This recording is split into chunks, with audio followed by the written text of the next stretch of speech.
Oh, well done. Well done. Eventually, the support did come in.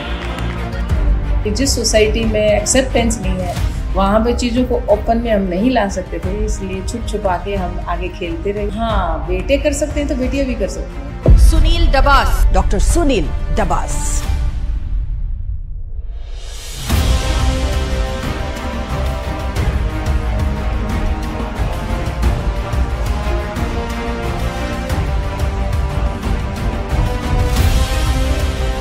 जिनको गौरव हासिल है द्रोणाचार्य और पद्मश्री अवार्ड हासिल करने का। गोल्ड मेडल उनको पहले पहनने दो, मंगलसूत्र तो पहन ही लेते। आपने 8 गोल्ड मेडल हमारे भारत देश को दिलवाया है। मैम थोड़ी सी आपकी इन्फॉर्मेशन चाहिए थी, आपने अपने आप को और महिला सारी लड़कियों के लिए कैसे एम्पावरमेंट लेके आए हो आप कबड्डी में और गेम्स में। मैम थोड़ा सा प्लीज़ आपकी जर्नी के बारे में बताइए। देखो, जर्नी तो कोई भी किसी भी गांव से निकलकर आगे तक आना एक स्पार्किंग और पैशन जुनून के साथ आगे बढ़ते रहे। तो जर्नी में तो यही है कि जुनून ही सारी जर्नी का सोर्स है। बाकी मैं जिस गांव से बिलोंग करती हूँ वहाँ पे लड़कियों के लिए ना एजुकेशन ना स्पोर्ट्स ये सब कुछ नहीं था, क्योंकि हमारे वहाँ पे डेवलपमेंट इस प्रकार का था ही नहीं। लेकिन फिर भी एक माइंड में एक सेटअप था कि कुछ करना है और एक स्पार्किंग थी, और आगे धीरे धीरे चुपके से और सारी चीज़ों को छुपा के और चुपके से ट्रेनिंग करते करते, क्योंकि जिस सोसाइटी में एक्सेप्टेंस नहीं है वहाँ पे चीज़ों को ओपन में हम नहीं ला सकते थे, इसलिए छुप छुपा के हम आगे खेलते रहे। और जिस दिन ये मेडल और भारत की जो एक हमारा चैनल है ना दूरदर्शन, पहले गांव में यही चैनल होते थे, तो ये सारी जब सक्सेस गांव तक पहुंची तो एक्सेप्टेंस भी आई और लोगों में एक जागरूकता आई कि हाँ, बेटे कर सकते हैं तो बेटियां भी कर सकती हैं। इसलिए लड़कियों के प्रति जो है एक एक्सेप्टेंस है वो वहाँ से शुरू हुई, और ऐसे ही चले थे बिना सोचे समझे, और मेडल आते गए और रिकॉग्निशन बढ़ती गई, एक्सेप्टेंस बढ़ती गई, और आज देश में जो है लड़कियों के लिए रास्ते खुलते चले गए। मैम आपका पहला कौन सा गोल्ड मेडल था जो आपने जीता था? देखो, पहला जब जीता था तब तो हाईलाइट भी नहीं हुआ था। 2004-5 में 6 में जो जीता था फर्स्ट साउथ एशियन गेम था हमारा, शायद कोलंबो में, तो उसकी बहुत ज़्यादा बूम भी नहीं थी, बहुत ज़्यादा पब्लिक डोमेन में आया भी नहीं था, और बस जीत के आ गए और अपने घर बैठ गया कि कोई ज़्यादा ना अखबारों में आया ना कहीं चैनल्स पे आया।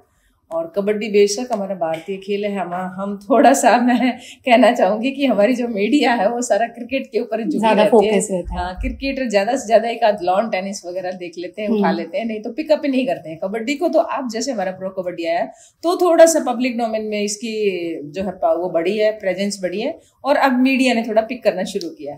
तो उस टाइम पे तो हम साइलेंटली बैठे थे। अच्छा मैम, और जैसे कि मैम हम देख सकते हैं आप बहुत ही ज़्यादा फिट हैं, तो उसके लिए आप क्या ऐसा प्रोटीन लेते थे, क्या आपका ऐसा इनटेक होता था पूरे 24 आवर्स में, प्रैक्टिस टाइम में, इतनी धूप में, क्योंकि ऑन ग्राउंड गेम है ये।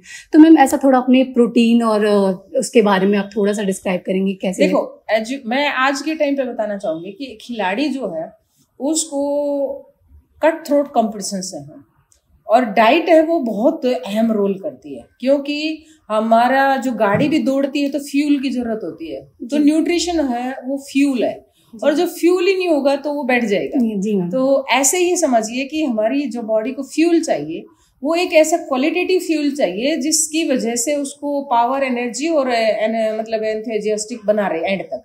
तो ये हमारे टाइम पे क्या था कि इतना तो एजुकेशन इतनी थी ना, न्यूट्रिशन के ऊपर बहुत ज्यादा कुछ काम भी हुआ था। और न्यूट्रिशन जो है, पहले जितने आज के मामले में सप्लीमेंट्स आ गए, पहले ये सप्लीमेंट्स भी नहीं होते थे, लेकिन बैलेंस डाइट की जरूरत होती है। और वो बैलेंस डाइट में हमारी, जैसे आपने सही बोला कि प्रोटीन है, उसके बाद कार्ब्स हैं, उसके बाद मिनरल्स हैं, विटामिन्स हैं, तो ये जो डिफरेंट टाइप की 4-5 टाइप की जो डाइट होती है उसको हम बैलेंस करके, उनका एक रेशियो होता है, बल्कि इतने % आपको प्रोटीन चाहिए बॉडी को, क्योंकि उसकी रिपेयरमेंट प्रोटीन से होती है, इतना % आपको कार्ब्स चाहिए क्योंकि आपकी इमीडिएट सोर्स ऑफ एनर्जी है। तो जो और विटामिन्स और मिनरल्स और इन सब का अपना अपना ड्यूटी है, अपना अपना काम है। तो हर एक चीज़ की एक एथलीट के लिए न्यूट्रिशंस की बहुत ज़्यादा ज़रूरत है, और वो एथलीट्स को पहले इतना नहीं मिल पाता था, इसीलिए तो हमारा इंडिया की मेडल भी तो कहाँ आ रही थी।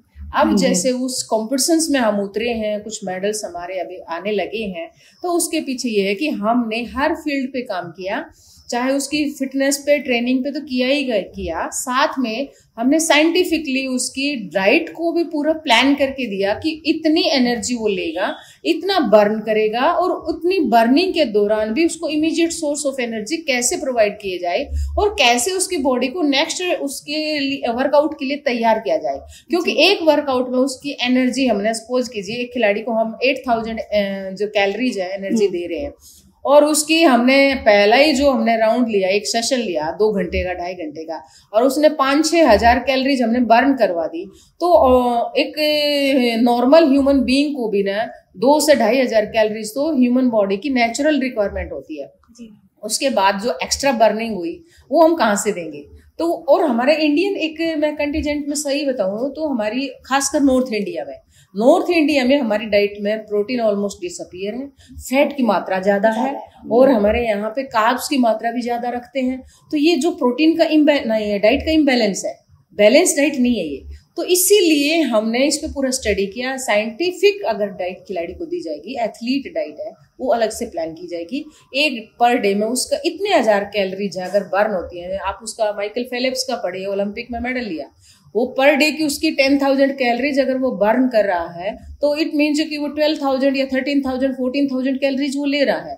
मैं कबड्डी में हमारे खिलाड़ी हैं, कम से कम 8,000 कैलोरीज उसकी पर डे की रिक्वायरमेंट है, 5-6 हजार कैलोरीज तो वो पर डे बर्न ही कर देता है। विग्रस गेम है, हाई इंटेंसिटी गेम है, तो हर एक गेम की जो रिक्वायरमेंट है उसके अकॉर्डिंग उसका डाइट प्लान, डाइट चार्ट है, वो हम खिलाड़ियों का भी आगे बना के देते हैं। उसमें प्रोटीन की मात्रा प्रॉपरली कितना उसको प्रोटीन चाहिए, क्योंकि प्रोटीन एक ऐसा इंपॉर्टेंट चीज है, बॉडी की जब बर्निंग होती है उसके बाद बॉडी की रिपेयरमेंट भी शुरू होती है। तो बॉडी को रिलैक्सेशन में, रिपेयरमेंट में बॉडी को हमारी डाइट ही डालती है।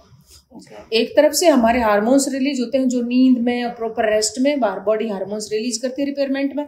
दूसरा हमारी डाइट है, वो सबसे इंपॉर्टेंट है, क्योंकि डाइट ही बॉडी को रिपेयर करती है। तो वो रिपेयरमेंट में डाइट का प्रॉपर प्लानिंग होना बहुत जरूरी है। और आज इतने कॉम्पिटिशन्स हैं इसमें, इस फील्ड में, लेकिन एक क्वालिटेटिव जो है एथलीट बेस्ड है ना, वो अभी भी कम है। अभी आपका मैंने ये काफी पढ़ा है जेक्स में, और इसमें काफी देखा है कि इसमें आपके इंग्रेडिएंट्स में, जैसे मैं पढ़ रही थी इसमें, तो ये पूरा जो है सीड बेस्ड है, और खिलाड़ी की जितनी जैसे जो जरूरत है, मुझे लगता है जैसे आपके इसी एक इसमें 352 कैलोरीज का है, तो वो कैलोरीज में भी आपके इंग्रेडिएंट्स हैं वो पर्टिकुलरली एथलीट्स के लिए बहुत फायदेमंद है। तो एथलीट बेस्ड अगर हमारा जाएगा खिलाड़ियों के लिए, और उसमें खासकर जो ध्यान रखना है डोप फ्री, क्योंकि आज एथलीट के लिए ना चाइना से, यूएस से, कोरिया से, इधर से उधर से हमारे यहाँ पे पूरा मार्केट अटा पड़ा है। ये आ तो यूएस से, कोरिया से, इधर से उधर से हमारे यहाँ पे पूरा मार्केट अटा पड़ा है।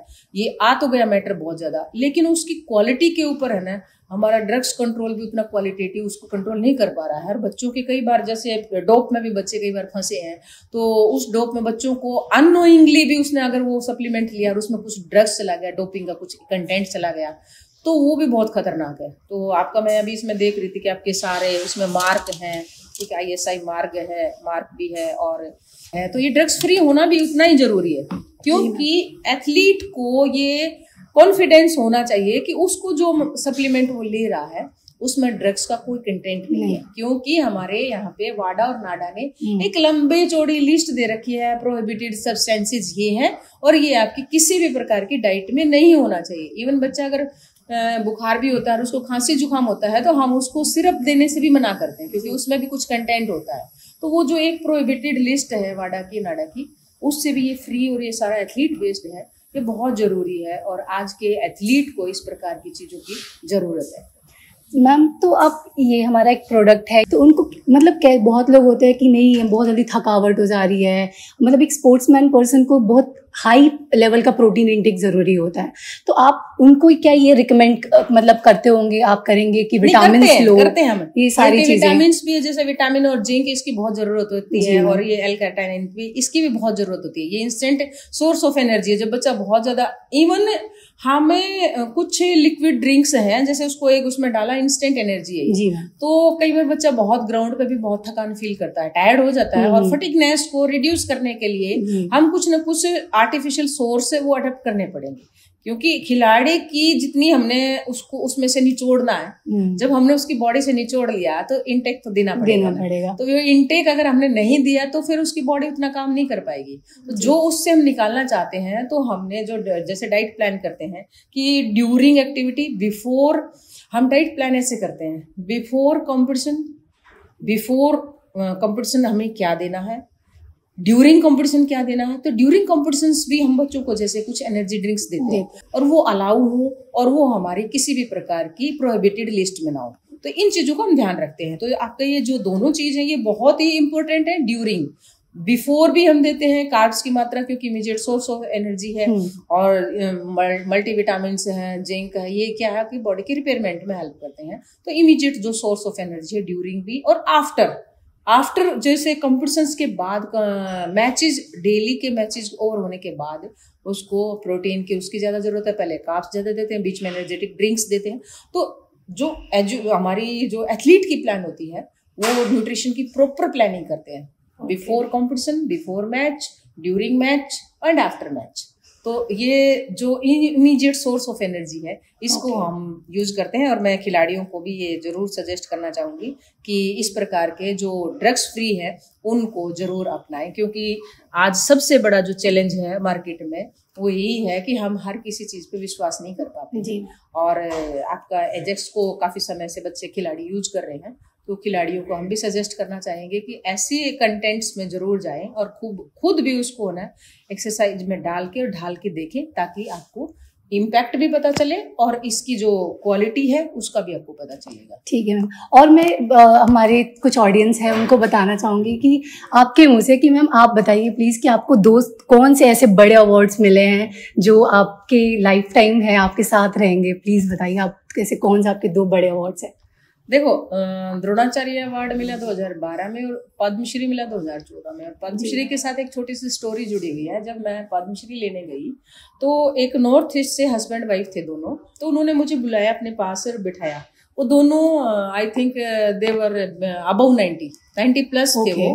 तो उन्होंने, दोनों ने हस्बैंड वाइफ थे, और अच्छा लगा, उन्होंने मुझे बुला के अपने साथ बिठाया और बोले कि आप इस पूरे एरिना में सबसे छोटे लग रहे हो। 2014 में उन्होंने मुझे बोला कि आप सबसे छोटे लग रहे हो, और इतनी कम उम्र में आपने इतना हाईएस्ट अचीव किया है, तो इसके देखो सबसे बड़े बेनिफिट है हमारा ये जो अवार्ड आज हमें पद्मश्री मिला है, ये हम 2-3 साल और इसको अपनी लाइफ के साथ अटैच करके रख लेंगे, फिर ये हमारी दीवार पे टंग जाएगा, और इसको आगे आने वाली जनरेशन है इसको देख पाएगी। लेकिन आपके पास इस स्टारडम को जीने के लिए भी बहुत समय है, तो अपने कम उम्र में ये अचीव कर लिया, हमारा आशीर्वाद है। तो मुझे बड़ा अच्छा लगा था कि हाँ चलो, मैं कुछ भी है एक मतलब कम उम्र में, और मैं हर उस खिलाड़ी को भी ये कहना चाहूंगी कि कुछ भी नामुमकिन नहीं है अगर ठान लीजिए, बस माइंड में ये बना लीजिए कि I can, then he can or she can achieve, he can achieve। बस सारा खेल माइंड से है, और इसको स्ट्रॉन्ग बना के रखना बहुत जरूरी है।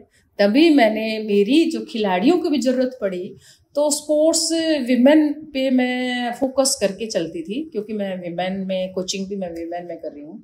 तो मैंने पीएचडी ही विमेन बिहेवियर पे पीएचडी कर डाली, क्योंकि मेरी रिक्वायरमेंट थी, necessity is the mother of invention.